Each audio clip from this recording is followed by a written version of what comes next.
साई नाम सुमरन करो मिटे सकल दुख भार। श्रद्धा सबुरी साथ हो साई करे उद्धार। सबका मालिक एक है साई का उपदेश। सच्चे मन में जो भावे कटे कर्म के क्लेश।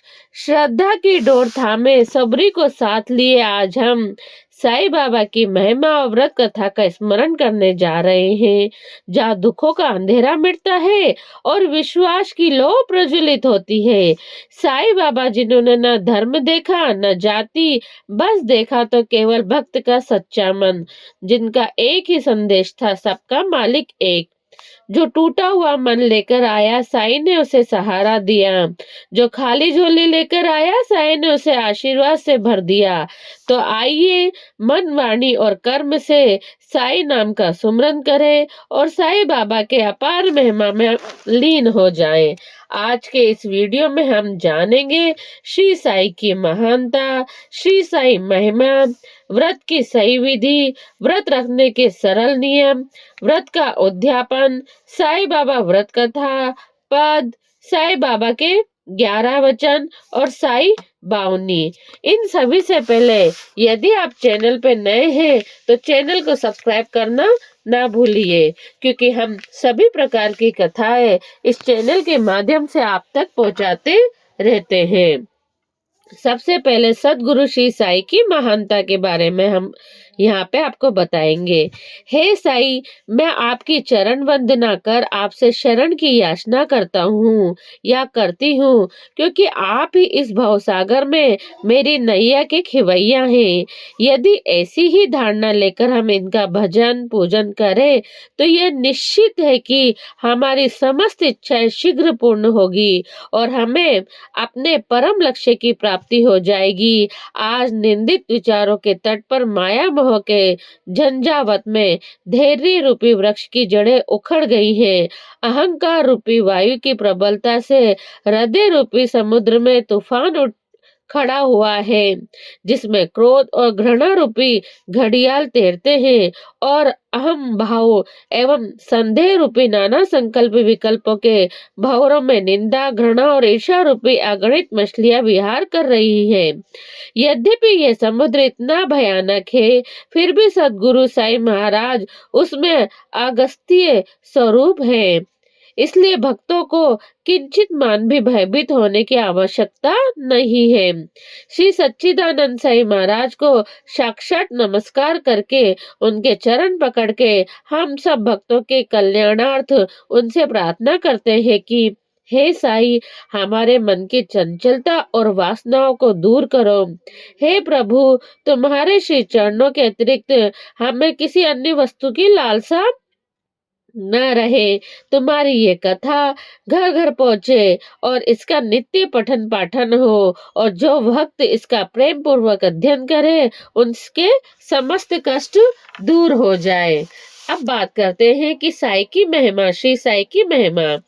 शीरी गांव में नीम वृक्ष के तले तरुणा अवस्था में प्रकट भय साई किसी शासन गद्दी पीठ आश्रम आदि को स्थापित करने में जिसने कदापि रुचि नहीं दिखाई, न ही अपने उत्तराधिकारी नियुक्त करने चाहे, ऐसे अनोखे संत का नाम है शिरडी के साईं बाबा। साईं बाबा का जन्म और माता पिता के बारे में जानकारी अंधेरे की परतों में लिपटी है। साईं बाबा के भक्तगण इस तथ्य पे दो भागों में विभक्त हो गए हैं। बाबा जन्म में हिंदू थे या मुसलमान, वे शिरडी में नीम वृक्ष के तले 16 वर्ष की तरुण अवस्था में सब भक्तों को कल्याणार्थ प्रकट हुए थे। उस समय भी वे पूर्ण ब्रह्म ज्ञानी प्रतीत होते थे। यद्यपि वे देखने में तरुण प्रतीत होते थे, परंतु उनका आचरण महात्माओं को सदृश था। वे त्याग और वैराग्य की साक्षात प्रतिमा थे। बाबा का बसेरा एक टूटी फूटी मस्जिद थी, जिसे वे द्वारका माई कहा करते थे। उनका सभी के लिए उपदेश था, राम जो हिंदुओं के भगवान है और रहीम जो मुसलमानों के खुदा है, एक ही है और उनमें किंचित मात्र भी भेद नहीं है। फिर तुम उनके अनुयायी क्यों पृथक पृथक रहकर परस्पर झगड़ते हो? अज्ञानी बाल को एकता साध कर और एक साथ मिलजुल कर रहो। साईं बाबा में अपने भक्तों के स्वप्न में प्रकट होने की शक्ति थी और अन्नपूर्णा सिद्धि थी। बाबा के जीवन काल में उनके अद्भुत चमत्कारों के अनेक कथाएं प्रचलित है। अपने भक्तों पर उनकी कृपा सदा बनी रहती है। श्री साईं बाबा के समाधिस्थ होने के पश्चात भी उनकी लीलाएं जारी है और अक्सर देखने में भी आती है, जिससे सिद्ध होता है कि बाबा अभी भी विद्यमान है और पूर्व की भांति अपने भक्तों को सहायता पहुंचाया करते हैं। अतः प्रत्येक भक्त समस्त चेतनाओं, इंद्रियों, प्रकृतियों और मन को एकाग्र कर बाबा के पूजन और सेवा में लगा कर अपनी शुभ मनोकामनाएं को पूर्ण कर सुख, शांति और समृद्धि प्राप्त कर सकते हैं। प्रभु श्री साईं दया कर आशीष दो कि जो आपके इस साईं बाबा व्रत को पूर्ण कर लेगा, उनकी आप सभी मनोकामनाएं पूर्ण करेंगे। बाबा भक्त आपको प्रसन्न करने के लिए तथा आपकी भक्ति में लीन रहने के लिए आपका ये अद्भुत व्रत रखते हैं। गुरुवार के दिन साईं बाबा का व्रत रखा जाता है।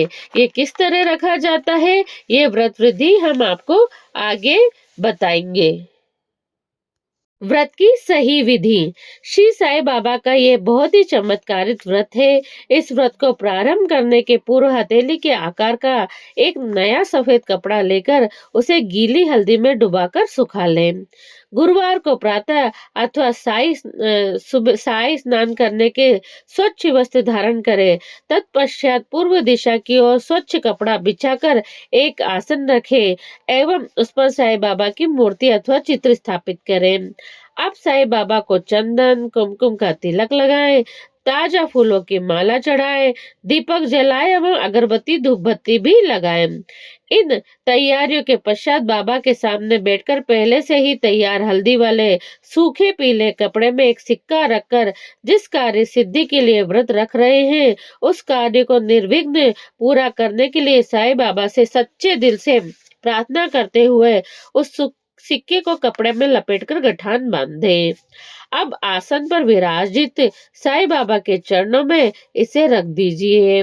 अपने मन में सामर्थ्य अनुसार 5, 7, 9, 11 या 21 गुरुवार व्रत रखने का प्रण लीजिए या मन्नत मांगिए। प्रत्येक गुरुवार को व्रत आरंभ करते समय इस जो ये हम कथा बोल रहे हैं, उसकी सारी कथा आपको पढ़नी है उस समय। प्रथम पृष्ठ पे दिए और जो कथा आती है साईं बाबा की, जिसमें प्रथम पृष्ठ पे साईं बाबा के स्वरूप का प्रणाम करना है।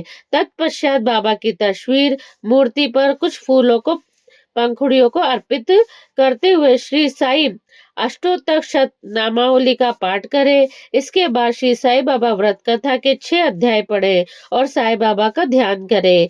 आरती द्वारा कथा समाप्त करें। प्रसाद के रूप में घर पर बनाई खिचड़ी, मिठाई या फल सबको बांटे और स्वयं ग्रहण करें।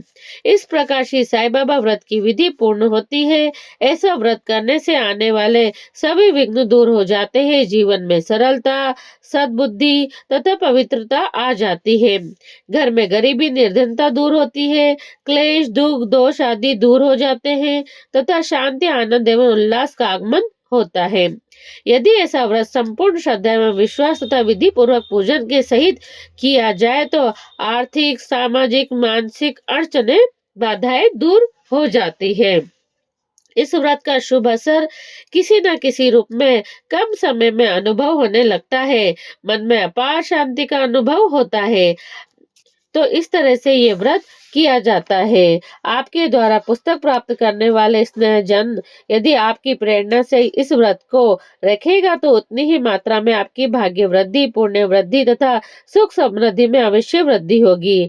माने गए गुरुवार पूरे होने के पश्चात विधि पूर्वक इस पुस्तक में आगे लिखी गई रीति द्वारा उद्यापन करना चाहिए, क्योंकि जो ये कथा सुना रही हूँ मैं, वो भी आपको जो व्रत आती है, व्रत कथा आती है, साईं बाबा की जो पुस्तक आती है, उसी में से आपको ये कथा सुना रही हूँ।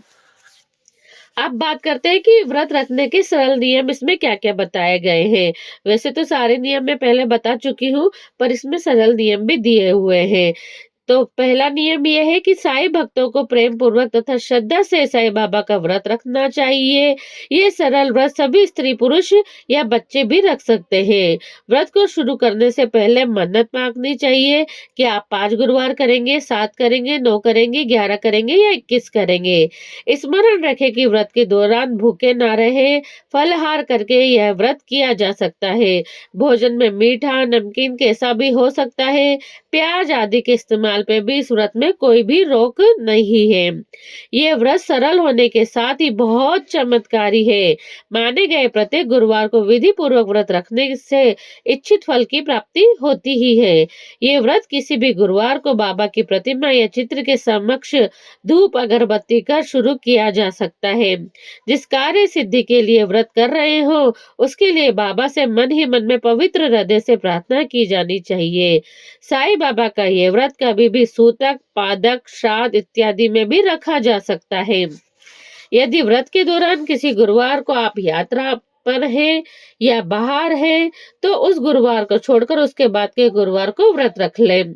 यदि किसी कारणवश किसी गुरुवार व्रत ना कर पाए, तो उस गुरुवार को गिनती में न लेते हुए, मन में किसी प्रकार की शंका न रखते हुए अगले गुरुवार से व्रत जारी रखें एवं माने हुए गुरुवार पूरे कर व्रत का उद्यापन करें। एक बार मन्नत अनुसार व्रत पूर्ण करने के पश्चात फिर मन्नत कर सकते हैं और फिर व्रत वापस से कर सकते हैं।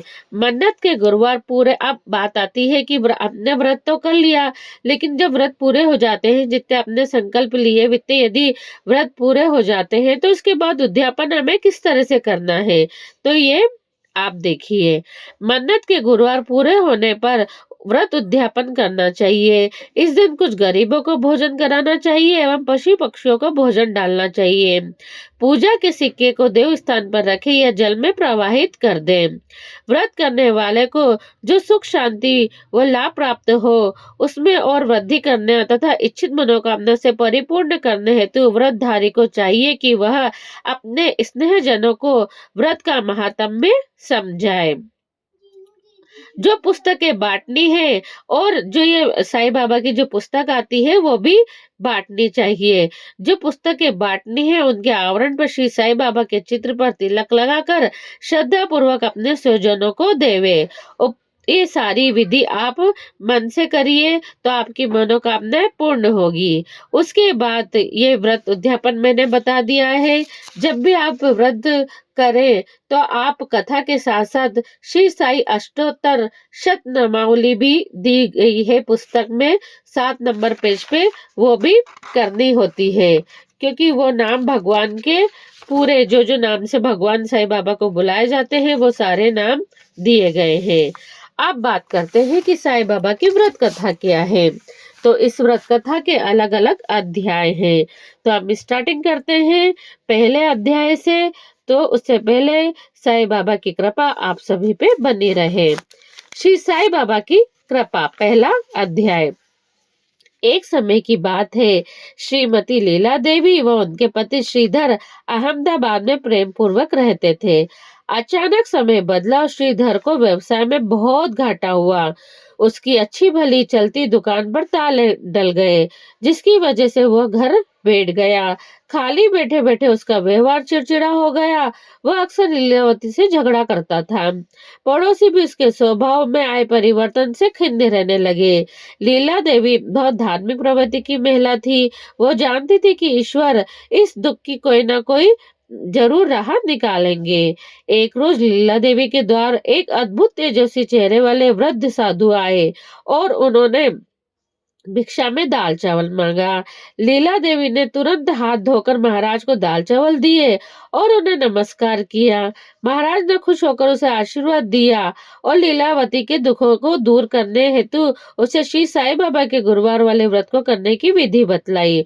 उसने सामर्थ्य के अनुसार इस व्रत को किया और उद्यापन भी किया। उद्यापन में गरीबों को भोजन कराने से उसकी मनोकामना पूर्ण होगी, ऐसा उन्होंने कहा था, तो वो भी किया। इस व्रत को करते समय झूठ, छल आदि बुरी आदतों का त्याग करना उचित रहता है।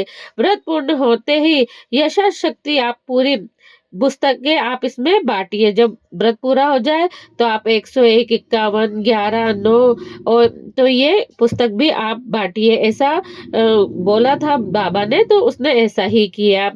इतने सरल व्रत को सुनकर लीला देवी अत्यंत प्रसन्न हो गई थी और अगले गुरुवार से ही उसने ये साईं बाबा व्रत का पालन करना स्टार्ट कर दिया। उस जैसे ही उसने व्रत स्टार्ट किया तो उसके पति का स्वभाव आश्चर्यजनक परिवर्तन आ गया और उसने फिर से व्यापार चालू किया, जो बहुत सफल हुआ। घर पर श्री साईं बाबा की कृपा से सुख शांति हो गई। एक दिन लीलावती की बहन उसके पति उससे मिलने आए। श्रीधर भाई और लीला देवी को खुश देख वे भी बहुत प्रसन्न हो गए। लीला देवी की बहन ने उनसे पूछा कि ये चमत्कार कैसे हुआ। मेरे बच्चे बिल्कुल पढ़ाई नहीं करते हैं, किसी का कहना नहीं मानते हैं, बहुत उद्दंड होते जा रहे हैं, जिसकी वजह से सब कुछ होते हुए भी मैं सुखी नहीं हूँ। तब लीला देवी ने उसे साईं बाबा के गुरुवार व्रत की महिमा बताई। इस व्रत की महिमा सुन लीला देवी की बहन बहुत प्रसन्न हो गई। उसने पूर्ण मनोयोग से, श्रद्धा और विश्वास से 9 गुरुवार तक यह व्रत किया, जिसका परिणाम यह हुआ कि उसके बच्चे मन लगाकर पढ़ने एवं हमेशा कक्षा में अव्वल आते। साथ ही साथ घर के छोटे-मोटे काम में भी उसका हाथ बटाते। वह सभी लोगों को इस महान व्रत का प्रभाव बताने लगी और स्वयं भी इस व्रत के पालन करने लगी। श्री साईं बाबा ने जैसी कृपा उन पर की, वैसे ही सभी पर करे। जो पढ़े और सुने उसके भी सारे मनोरथ सिद्ध हो। ऐसे ही श्री साईं बाबा व्रत की महिमा है। अनंत कोटि ब्रह्मांड नायक राजाधिराज योगीराज परम ब्रह्म श्री सच्चिदानंद सद्गुरु साईनाथ महाराज की जय। दूसरा अध्याय, व्यवसाय में सफलता। मुंबई शहर में एक दयालु व्यापारी रविंद्रनाथ जी रहते थे। शहर में उनके कपड़े की 4 मिलें थी। सभी प्रकार की सुख समृद्धि थी। अचानक एक एक कर सभी मिलों में मजदूरों की हड़ताल कर दी। सेठ जी का मन बहुत ज्यादा विचलित हो गया। मामला गंभीर था। वो नेताओं के दबाव की वजह से मिलें शुरू होने के आसार नहीं लग रहे थे। ऐसे समय में सेठ जी के एक दूर से रिश्तेदार का उनसे मिलना हुआ। कोई रिश्तेदार था, वो सेठ जी से मिलने आया।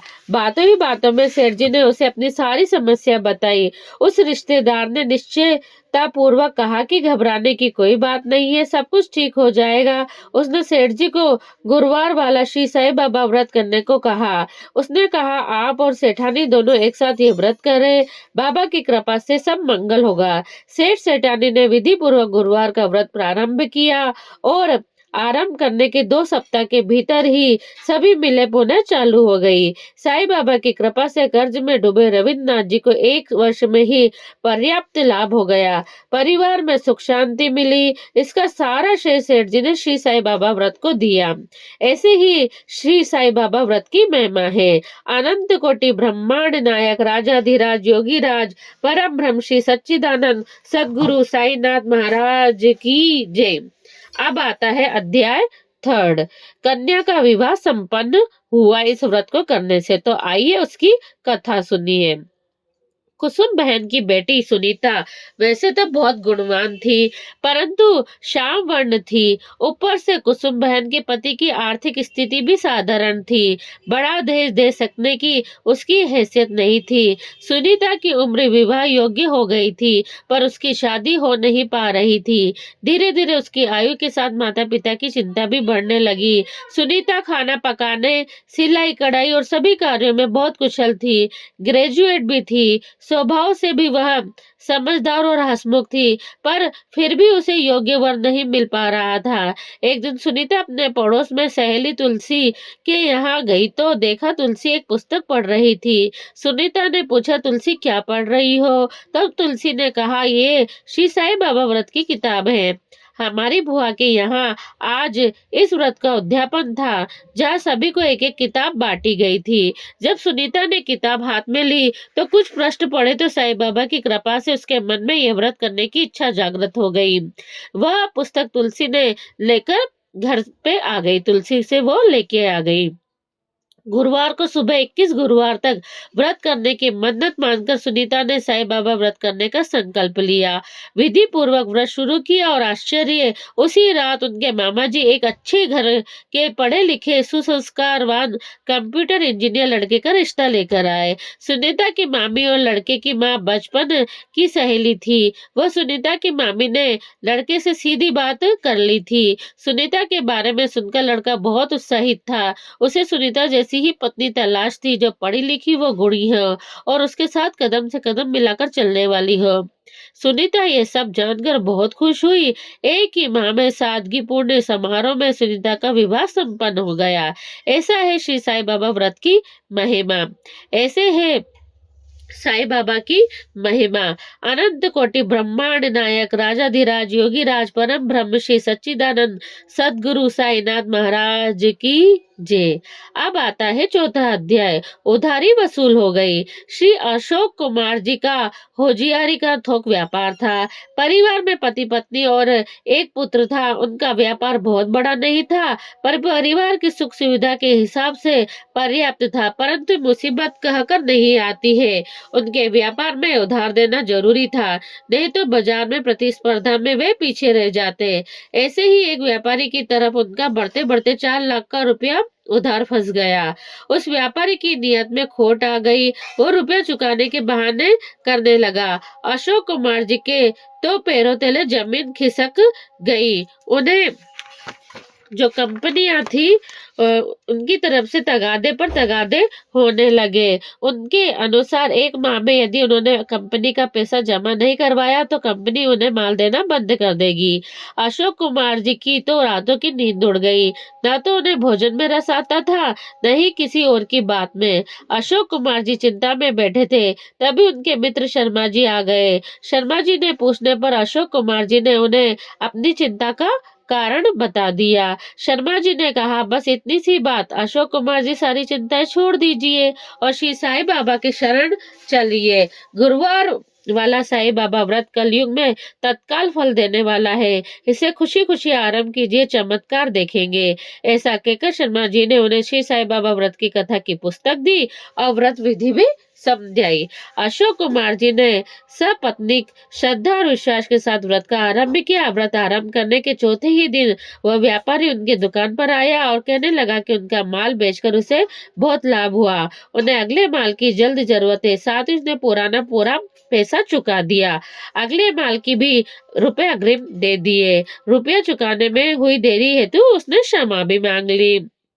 अशोक कुमार जी तो श्री साईं बाबा की इस कृपा देख भाव विभोर हो गए। जो रकम वह डूब चुकी मान रहे थे वो वापस आ गई। व्यापार में भी वृद्धि हो गई। इस अनुपम व्रत का लोगों को अधिक से अधिक लाभ हो, इसलिए उन्होंने इस व्रत की 201 प्रतियां अपने स्नेहजनों को वितरित की। ऐसे है श्री साईं बाबा की महिमा। अनंत कोटि ब्रह्मांड नायक राजाधिराज योगीराज परम ब्रह्म श्री सच्चिदानंद सदगुरु साईनाथ महाराज की जय। अब आता है अगला अध्याय। औलाद के सुख के लिए ये भी किया जाता है। तो अगला अध्याय है औलाद सुख का। श्री दीपक और चंचल के विवाह को 18 साल हो गए थे, परंतु उनको संतान का सुख प्राप्त नहीं था, जिसकी वजह से घर में सब कुछ होते हुए भी खालीपन सा नजर आता था। वृद्ध सास ससुर भी घर में नन्ही किलकारी सुनने को तरस रहे थे। कई डॉक्टरों नीम हकीमों को दिखाने के बाद भी औलाद का मुंह देखने को तरस गए थे। तभी एक दिन दीपक के ऑफिस में उसी माह मुंबई से ट्रांसफर होकर आए रमेश ने सभी को लड्डू बांटे। दीपक के पूछने पर उसने बताया कि श्री साईं बाबा व्रत की कृपा से शादी के 8 साल बाद उन्हें पुत्र प्राप्ति हुई है। दीपक द्वारा पूछने पर उन्होंने उसे पूरी व्रत विधि समझाई और अगले दिन सरदार त्रिलोच सिंह बुक सेलर, मतलब जहाँ भी बुक मिलती है वहां पे वो बुक लेने गए। जो साईं बाबा व्रत की कथा की बुक होती है वो लेने गए। चंचल ने पूरी विश्वास और श्रद्धा से 11 गुरुवार व्रत किया और श्री साईं बाबा की कृपा से शीघ्र ही वह गर्भवती हो गई। सुंदर स्वस्थ पुत्र को जन्म दिया। अपने कुल दीपक को देख पूरा परिवार प्रसन्न हो गया। ऐसे है श्री साईं बाबा व्रत की महिमा। अनंत कोटि ब्रह्मांड नायक राजाधिराज योगीराज परम ब्रह्म श्री सच्चिदानंद सद्गुरु साईनाथ महाराज की जय। अब आता है अगला अध्याय, अध्ययन में सफलता। डॉक्टर गीता महेश्वरी शहर की एक प्रतिष्ठित डॉक्टर थी। उनके पति का कम आयु में ही स्वर्गवास हो गया था। उनका एक ही पुत्र था। उनका सपना था कि उनका बेटा भी बड़ा होकर अच्छा डॉक्टर बने, और वह था भी बहुत तीक्ष्ण बुद्धि का। 10वीं कक्षा तक वह अपने स्कूल में प्रथम आता था। वह उसे स्कूल द्वारा मेडल दिए जाते थे, परंतु तभी कुछ बुरे मित्रों की संगत में वो पड़ गया तो उसका ध्यान पढ़ाई से हट गया।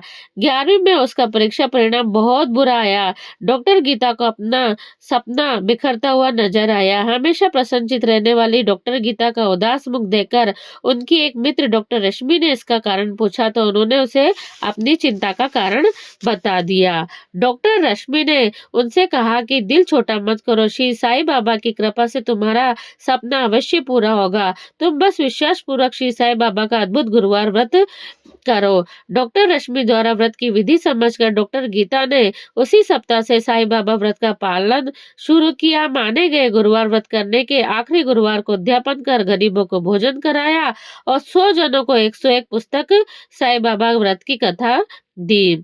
साईं बाबा की ऐसी कृपा हुई कि उनके बेटे की सुमति आई और उसने उन बुरे मित्रों को संगत छोड़ दी और जी जान से पढ़ाई में जुट गया। उस वर्ष पीएमटी परीक्षा के पूरे प्रदेश में प्रावीण्य सूची में प्रथम स्थान पे वो आया। डॉक्टर गीता आज भी उसकी सफलता श्री बाबा को देती है। ऐसी महिमा है श्री साईं बाबा की। अनंत कोटि ब्रह्मांड नायक राज योगी राज परम ब्रह्म श्री सच्चिदानंद सद्गुरु साईनाथ महाराज की जय। अब बात करते हैं कि साईं बाबा व्रत कथा में जो पद है वो क्या है। साईं रहम नजर करना, बच्चों का पालन करना, जाना तुमने जगत पसारा, सभी झूठ जमाना, मैं अंधा हूँ बंधा आपका, मुझको प्रभु दिखलाना, दास गणों कहे अब क्या बोलूं, थक गई मेरी रसना, रहम नजर करो अब मोरे साईं, तुम बिन नहीं मुझे माँ बाप भाई, मैं अंधा हूँ बंधा तुम्हारा, मैं ना जानू अल्लाह ही लाही, खाली जमाना मैंने गमाया, साथी अखर का किया न कोई, अपने मस्जिद का झाड़ू गड़ो है, मालिक हमारे तुम बाबा साईं। अब बात करते हैं कि श्री साईं बाबा के 11 वचन क्या क्या है जो उन्होंने अपन सबके लिए दिए हैं। जो सीढ़ी में जाएगा आपद दूर भगाएगा, चढ़े समाधि की सीढ़ी पर, पैर तले दुख की पीढ़ी पर, त्याग शरीर चला जाऊंगा, भक्त हेतु दौड़ा आऊंगा, मन में रखना दृढ़ विश्वास, करे समाधि पूरी आस, मुझे सदा जीवित ही जानो, अनुभव करो सत्य पहचानो, मेरी शरण आ खाली जाए, हो तो कोई मुझे बताए, जैसा भाव रहा जिस जन का, वैसा रूप हुआ मेरे मन का, भार तुम्हारा मुझ पर होगा, वचन न मेरा झूठा होगा, सहायता लो भरपूर, जो मांगा वह नहीं है दूर, मुझ में लीन वचन मन काया, उनका ऋण न कभी चुकाया, धन्य धन्य वह भक्त अनन्य, मेरी शरण तज जिसे न अन्य। इस तरह के 11 जो वचन है वो साईं बाबा के 11 वचन माने जाते हैं। आज की पावन वाणी को यही विराम देते हैं, पर साईं बाबा की कृपा कभी विराम नहीं लेती। श्रद्धा और सबूरी को जीवन में उतारिए, क्योंकि साईं उन्हीं के साथ चलते हैं जो धैर्य रखते हैं और विश्वास नहीं छोड़ते। अगर ये कथा आपके मन को छू गई हो तो इससे साईं आशीर्वाद समझिए। साईं से बस इतना ही मांगिए, सच्चा मन, सच्चा कर्म और सच्ची भक्ति। यदि आप सभी को ये वीडियो पसंद आई हो तो वीडियो को लाइक कीजिए, अपने परिवारजनों के साथ, अपने मित्रों के साथ इसको शेयर कीजिए, और आप लोग चैनल पे नए हैं तो चैनल को सब्सक्राइब करना ना भूलिए, और सभी पे साईं कृपा बनी रहे। आनंद कोटि ब्रह्मांड नायक राजाधिराज योगीराज परम ब्रह्म श्री सच्चिदानंद सद्गुरु साईनाथ महाराज की जय।